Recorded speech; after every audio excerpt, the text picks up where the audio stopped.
Hello, good evening ma'am. Good evening everyone. Hariom. तो मेरा आज टॉपिक है fetal position and child birth complication. आगे बढ़ते हैं तो my sincere gratitude to doctor Nutan, doctor Sarita और ये सारे guru sages Patanjali, Acharya Charak, Acharya Sushrut, Vagbhata, Sharangdhar and Kashyap.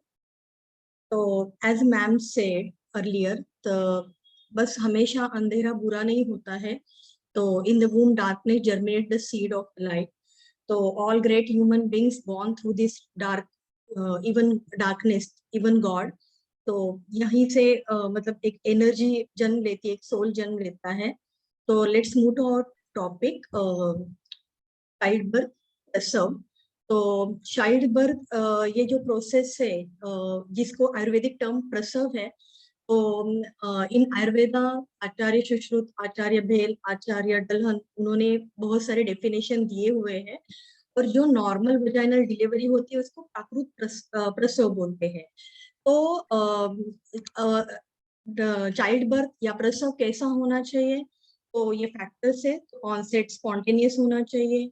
Completion of the term, चाहे वो 9 महीने का हो या 11 महीने का, as per our definition by Acharya Sushrut या आचार्य डलहन। तो उसका सिफेलिक प्रेजेंटेशन होना चाहिए। जैसे आप ये डायग्राम में देख रहे हो कि बच्चे का जो फेस है माँ के बैक की तरफ है और उसके लेग्स ऊपर है, वर्टिकल पोजीशन में है, हेड फिक्स हो रहा है सर्विक्स के यहाँ पे। तो ये पूरी पोजीशन ये बिल्कुल आइडियल है नॉर्मल वजाइनल डिलीवरी के लिए, एंड विदाउट अनड्यू प्रोलोंगेशन। तो ज्यादा समय नहीं लगना चाहिए। जैसे फर्स्ट डिलीवरी है जिसको प्राइमरी ग्रेविडा बोलते हैं, उसमें 14 to 20 hours is okay. Second delivery में 50% चांसेस थोड़े कम हो जाते हैं, विच टेक 7 to 10 आवर्स, जिसको मल्टी ग्रेविडा बोलते हैं। और ये मैंने पिक्चर्स थोड़े डाले हैं। और 4 P's ऑफ चाइल्ड बर्थ। तो ये थोड़ा सा माइंड में रखना है कि क्या क्या प्रोसेस हमें मतलब 9th मंथ में, मतलब at the time of delivery हमें फेस करनी है। जैसे कि पैसेज रहेगा, मतलब मेरे टाइम पे मुझे पता ही नहीं था कि बच्चा कहाँ से आता है, मैं नाभि से समझती थी। तो ये पैसेज समझना मुश्किल है। आजकल की जनरेशन बहुत वाइस है। तो ये पैसेज जो यूट्रस है, वजाइना है, और बीच में सर्विक्स है, ये पैसेज है। तो ये इसका स्ट्रेंथनिंग मतलब फ्लोर एक्सरसाइज देके मसल्स टोन किया जा सकता है योगा से। पैसेंजर जो है बच्चा है, it should be rotate properly. उसका जो मतलब हेड है वो अच्छे से एंटीरियर पोजीशन या फिक्स होना चाहिए अच्छे से, जैसे सिफेलिक प्रेजेंटेशन में। पावर है वुमन, ये थोड़ा सा प्रेग्नेंट लेडी ने ये ध्यान में रखना चाहिए कि उसको थोड़ा सा मतलब एक स्ट्रॉन्ग विल पावर की जरूरत है, या जो भी ये थोड़ा सा फोर्स जब लगाना पड़ रहा है तो उसको थोड़ा सा मतलब एक एंशियस नहीं होनी चाहिए वो। उसकी मेंटली प्रिपरेशन होना चाहिए, पेइंग अटेंशन। ये बहुत तरफ रहेगा कि वुमन को भी जो पर स्लिप ब्रीथिंग बोला गया है डॉक्टर ने या उसके योगा ट्रेनर ने, उस पर अटेंशन देना है। और सेम वे जो अटेंड मतलब नर्स स्टाफ डॉक्टर है उसने प्रेग्नेंट लेडी की तरफ ध्यान देना है। तो ये हो गए अभी ये प्रेजेंटेशन हो गया। नॉर्मल प्रेजेंटेशन मतलब फिटस की पोजीशन आइडियली कैसे चाहिए। तो एंटीरियर जहाँ पे डायग्राम है वहां पे बेबी का फेस मैंने जैसे अभी डिस्क्राइब किया। लेग्स ऊपर है, हाथ नमस्कार मुद्रा में है, जैसे आयुर्वेदिक टर्म में एक श्लोक भी है डिस्क्राइब किया गया कि बेबी की पोजीशन कैसे चाहिए। तो ये आइडियल पोजीशन है, इससे सेफ डिलीवरी हो सकती है और वजाइनल नॉर्मल डिलीवरी हो सकती है। पर कुछ प्रॉब्लम्स की वजह से कभी कभी उसकी पोजीशन थोड़ी चेंज हो जाती है, जिसको मूड गर्भ भी बोलते हैं या एबनॉर्मल प्रेजेंटेशन भी बोलते हैं। जैसे ये ट्रांसफर लाए है, ट्रांसफर लाए में पूरा फ्लैट दिख रहा है बेबी, और उसके हाथ पैर उसके लिम्स ऊपर की तरफ है, जिसको आयुर्वेदा में परिग भी बोलते हैं कि जैसे फ्लैट है। तो एक स्टोरी में शेयर करना चाहूंगी। जैसे डॉक्टर बालाजी तांबे, जैसे बिफोर ज्वाइनिंग दिस कोर्स मैंने एक बुक पढ़ा था, उसमें उन्होंने बताया था कि फ्रॉम फर्स्ट मंथ मतलब जैसे भी उसको जैसे लेडी को प्रेगनेंसी रही तो उसने उनके पास योगा स्टार्ट किया था। और वो ठीक तरह से कर रही थी, सब लाइफस्टाइल सब अच्छे से चल रहा था। जब तक वो 8th मंथ में आ रही थी सब कुछ अच्छा चल रहा था। एक दिन उसने एक बड़ी सी ट्रंक है वो खींची। वो खींचने के कारण उसके बेबी के उसको रियलाइज हुआ कि बेबी की पोजीशन चेंज हुई है। और ये परीख जैसे ट्रांसफर पोजीशन है उसमें वो बेबी आ गया, पर जो भी है डॉक्टर थी वो प्रैक्टिशनर थी पहले से, और अभ्यंग ऑयल जो भी है अभ्यंग मसाज से उसकी पोजीशन मतलब चेंज हुई और उसकी normal delivery, normal vaginal delivery हुई, ऐसे उसमें एक स्टोरी लिखी गई है। पर every time it is not possible, कभी कभी होता है कि फ्लेक्सिबल नहीं है मसल्स या स्पेस नहीं है, तो हो सकता है कि यहाँ पे सी सेक्शन करना पड़े। फिर यहाँ पे पोस्चर हम देख सकते हैं कि जैसे बेबी का फेस पेट की तरफ है, ये एक पोजीशन हो गई। नीचे जो दिख रहा है ये तो सारे के सारे बीच पोजीशन के बेबी है, जहाँ पे उनकी लिम्स ऊपर है और उनका जो भी पैर की पोजीशन नीचे है। फुटलिंग जो दिख रहा है वहां पे एक पैर बाहर की तरफ आया हुआ है। इट इज डिफिकल्ट, मतलब ये थोड़ा सा कॉम्प्लिकेटेड केस हो सकता है। देन अम्बिलिकल कॉर्ड प्रोलैप्स जो है कि जहाँ पे एक जगह पे नेक पे राउंड है, एक जगह पे नीचे आई हुई है, एक जगह पे बेबी बैठा हुआ है पर कॉर्ड नीचे मतलब नीचे आ गई है। देन यहाँ पे ब्रिज पोजीशन में एक फेस है, फेस यहाँ पे सर्वाइकल जहाँ पे है पोजीशन वहां पे फेस है।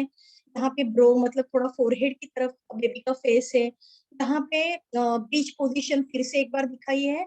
यहाँ पे जैसे ट्रांसफर में ही है बेबी पर उसका शोल्डर नीचे आया हुआ है, तो ये थोड़े से मूड गर्म या एबनॉर्मल प्रेजेंटेशन मतलब फिटस की पोजीशन हो सकती है।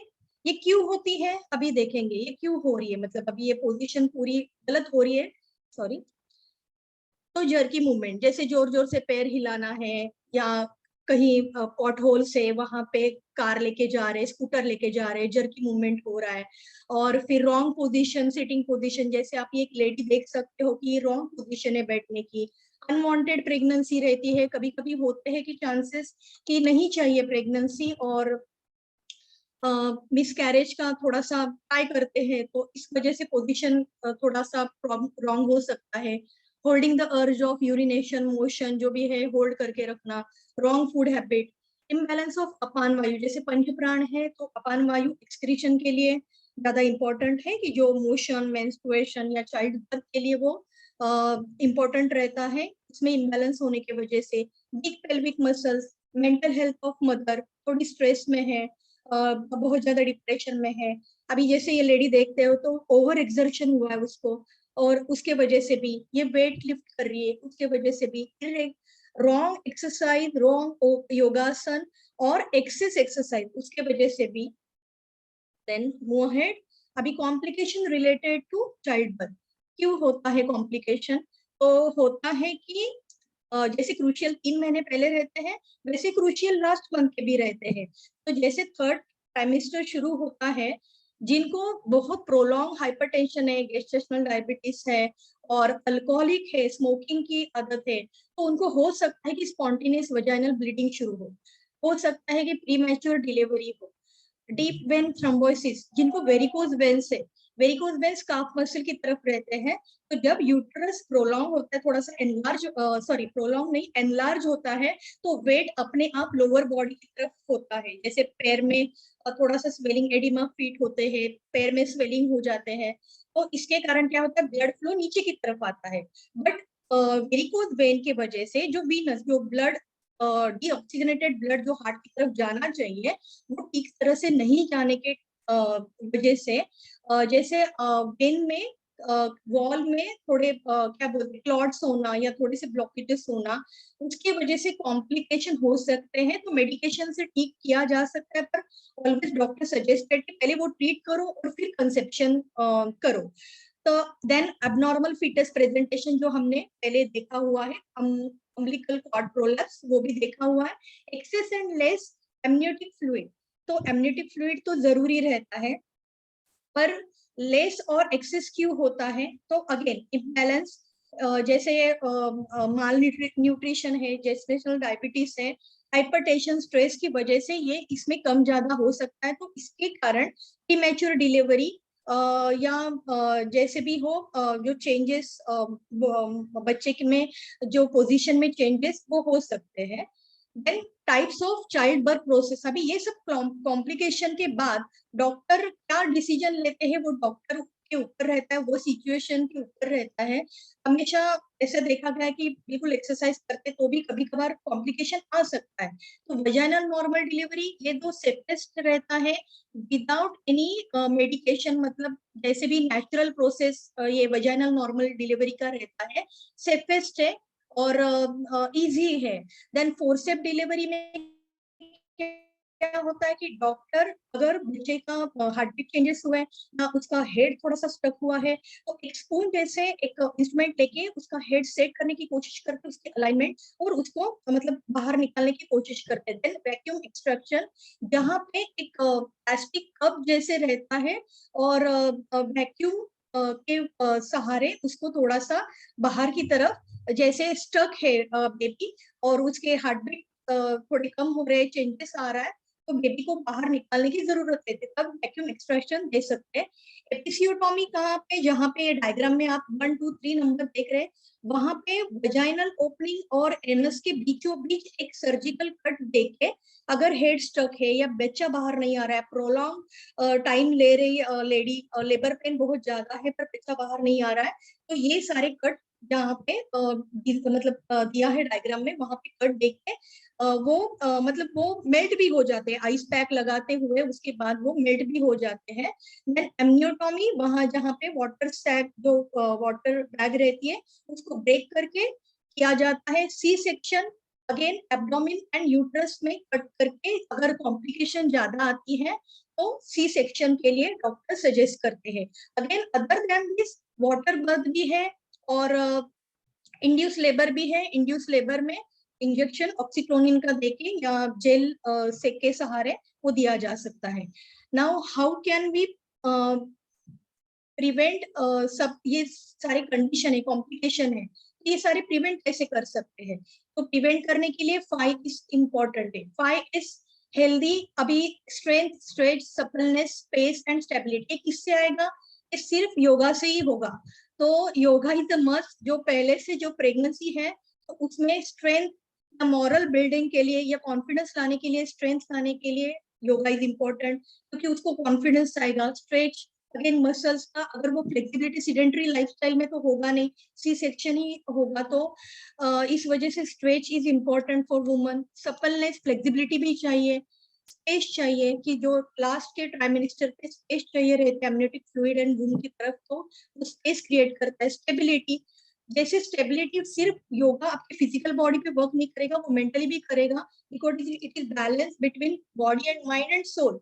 तो आप अगर काम रहती हो, आप अगर स्टिलनेस लाती हो आपकी लाइफ में थ्रू आउट द 9 मंथ्स, तो लेबर जैसे हॉस्पिटल में आप पहुंचती हो तब तक तो आपके क्लोज वन या हस्बैंड आपके रहेंगे, और लेबर रूम में जाके आपको अपने आप को ही स्टेबिलिटी योगा ही देगा, मतलब जो कि आप प्रोलॉन्ग जो प्रैक्टिस कर रहे हो वहां पे शांत रहने के लिए, जहाँ वहां पे काम रहने के लिए योगा ही स्टेबिलिटी दे सकता है। देन वॉकिंग, रेगुलर वॉकिंग से ही नॉर्मल जो फिटनेस का प्रेजेंटेशन है वो रह सकता है। अगेन योग निद्रा, ब्रीदिंग एक्सरसाइज, फॉलो अप, जो डॉक्टर्स का फॉलो अप चाहिए, रेगुलर फॉलो अप, उसके लिए आपको ऐसे रहना है कि जो आपको पॉजिटिव वाइब्स दे रहे हैं, जैसे क्लोज वन हस्बैंड है, क्लोज रिलेटिव है, ज्यादा से ज्यादा गुड स्क्रिप्चर पढ़ना चाहिए और मंत्रा चैंटिंग उसमें जाना चाहिए।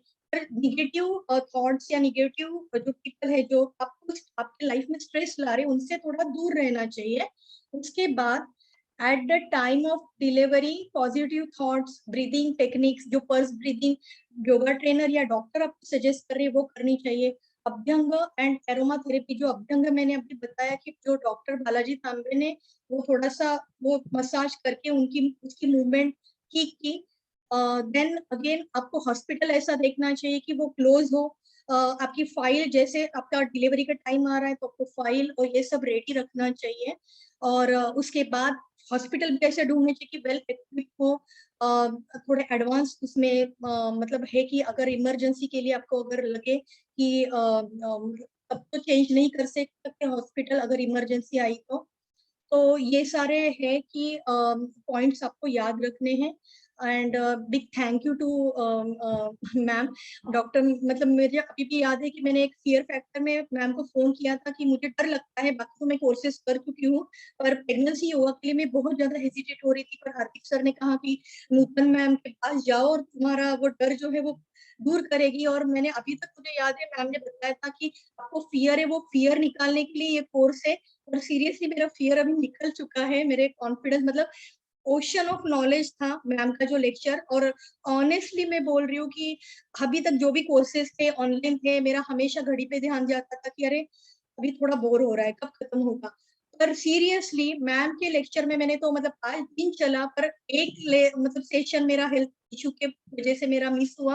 पर उसके बाद एक, मतलब ऐसे कभी नजर भी मेरी क्लॉक की तरफ गई नहीं। और बस मैम कभी कभी 2.5 घंटा चलता था, मैम क्वेश्चन आंसर तो सेशन चलता था, मैम अच्छे से बोलती थी और वो मैं एंजॉय करती थी। तो mix knowledge Ayurveda plus modern science, ये मिला के कंबाइंड नॉलेज जो मैम से मिला है, तो उसका कोई कंपैरिजन नहीं है। मैंने बहुत ज्यादा एंजॉय किया है। Thank you ma'am. I am handling over to my partner Shivanjali. Thank you.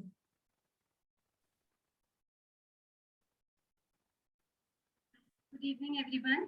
In continuation to what Manali has just explained, I would like to mention that yes, the positions of the fetal in the uterus can be the transverse position, which is the horizontal lie position, then the longitudinal position in which the child is like vertically lying position, and the third one is the oblique lie position.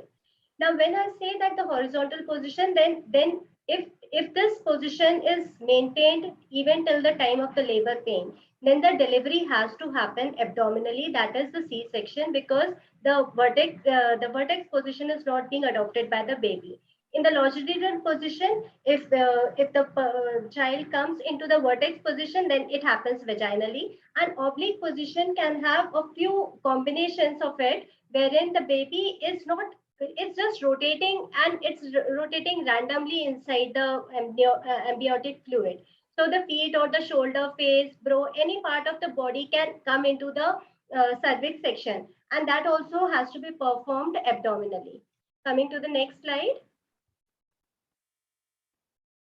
So throughout the pregnancy, what are the practices that any female can practice throughout the pregnancy? Is staying calm, staying relaxed, having that acceptance attitude for yourself and the surroundings. So the positive affirmations that we give to ourselves help a lot in that. Mantra chanting of different kinds, be it Om, be it Gayatri mantra, or any mantra that is dear to you that can be recited. Then we have the Brahma Mudra practice, which is the rotation of the neck in all the four directions, like Brahmaji has his head on all the four sides. So that is how that Brahma Mudra is performed. Anulom Vilom Pranayam, as it's the alternate nostril breathing, so it balances the heating and the cooling principle within you. Brahmri Pranayam is very good for your nervous system. It activates the autonomous central nervous system. And Yog Nidra is the complete full body awareness. And then in Yog Nidra, there is a stage wherein you reach the Sankalp Sthiti, wherein again you can sow the seed of your Sankalp, whatever you want to manifest in the near future. So your mind is the fertile soil. Stay calm in that state, wherein you can sow that Sankalp, which will manifest in the near future as a thought. Next slide, please. Now, what are the asanas that can be performed to prevent these complications? So, as we know that in the ideal situation, the child is born topsy-turvy on the head in the ideal situation, okay? So that is why once everyone learns the practices, why do we do Shirshasana first? Not initially, but once you have the grip of your abdomen muscles, if you have that spine flexibility, the first posture that we do is the Shirshasana posture, okay? Because the blood flows into the head, and when you release the posture, whatever warm-up practices that anybody does in gym or anything, that is not required. That is in when we practice yogic practices, that is asana. So we practice topsy turvy, that is your head, Shirshasana, and then we come to the, as the child is born, and it continues to stay in the on the back till the time the spine develops that strength. So the first we do the supine postures. So these are the supine postures which can be done from 1st to 8th month of pregnancy. Setubandha Asana and a couple of its variations that Manija ma'am has taught us. Vipreet Karni, again we can do it with support or without support, depending upon how flexible is your body or for how long you have been a yoga practitioner. Sarvangasana again can be done with or without modification. Matsyasana also we have been taught with a few variations. It can be done. And Ardha Halasana or the lying down chair pose, that is also a good relaxative posture. So the initial few months, as we say that is the time to stabilize, these postures are not going to harm you in any way, be it whatever situation with you. So we can do these practices. Next slide.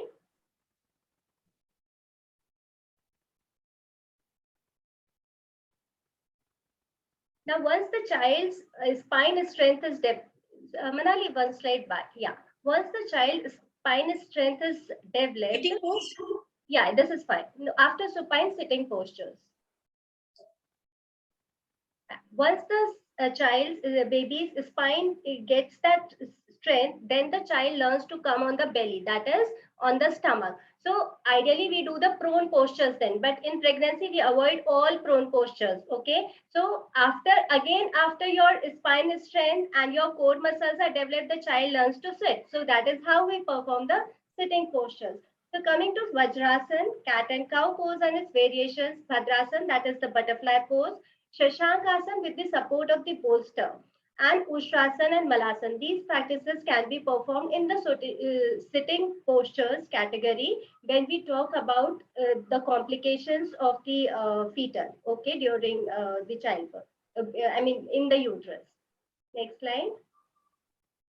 Now, the asanas to prevent the complications for the standing postures now. The standing postures, Tadasana, Triyak Tadasana, that is you raise your hands up and twist your spine on either side. During in the third trimester or even in the second trimester, every time it is advised that you keep some distance between your feet. So your distance between the feet should be greater than the buttock width to ensure a good balance to your body right at that time.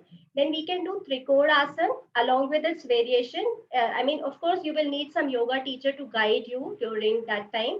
Side bending chakrasana again opens up the space, creates a space. Kati chakrasana, twisting pose. Heel and the toe work that Manija ma'am has again taught us during this thing when she handled this class, because your calf muscles is the second heart of the body. Okay, so any strain that is developed in the calf muscles has to be released during the pregnancy. We tend to keep our legs down and the blood flow is normally on the lower side only.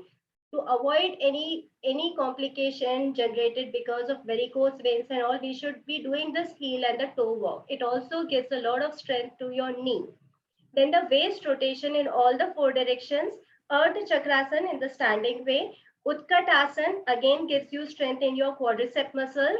And Nataraj Asana, the glutes and the lower back. So these are the standing postures that anybody can perform to avoid the complications during this fetal pregnancy, child pregnancy. Sorry. Next slide. Any questions, if any, are welcome.